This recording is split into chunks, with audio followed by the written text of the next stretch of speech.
आइए जानते हैं एक कहानी, चोरनी की पहचान। वैसे तो महारानी पक्षालिका बहुत कीमती आभूषण पहना करती थी, लेकिन उनके सभी आभूषणों में से सबसे प्रिय थी उनकी कीमती रत्न जड़ित अंगूठी। वो हर वक्त अपने अंगूठी को देखा करती थी। वह अंगूठी महाराज उदयराज ने खुद महारानी को दी थी। एक दिन महारानी की अंगूठी चोरी हो जाती है। महारानी बहुत उदास होती है। महाराज रानी के उदासी का कारण पूछते हैं तो उनमें से ही एक वरिष्ठ दासी राजा को सब कुछ बताती है और यह भी बताती है कि ये अंगूठी इन्हीं 10 दासियों में से किसी एक ने चुराया है। महाराज अपने दरबार के सबसे काबिल मंत्री हटके को अंगूठी का पता लगाने के लिए जिम्मेदारी देते हैं। राजा की बात सुनकर हटके ने कहा, महाराज अब चिंता न करें, हम जल्द ही अंगूठी चोरनी को पकड़ लेंगे। हटके की बात सुनकर राजा काफी खुश हुए। हटके ने रानी के सभी दासियों को बुलाया और कहा, मुझे पता है कि महारानी की अंगूठी आप में से ही किसी एक ने चुराई है। जो निर्दोष है उसे डरने की जरूरत नहीं है, लेकिन जो गुनाहगार है वो सजा भुगतने के लिए तैयार रहे।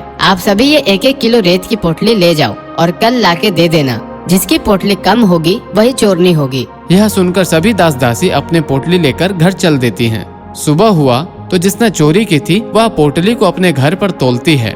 उसमें 900 ग्राम रेत ही निकलते हैं। फिर उसने अपने तरफ से 100 ग्राम और रेत मिला दिया। दूसरे दिन जब सभी सुबह अपनी पोटली लेकर आते हैं तो फिर सभी की पोटली का तोल होता है। उनमें से एक पोटली 1 किलो की निकलती है।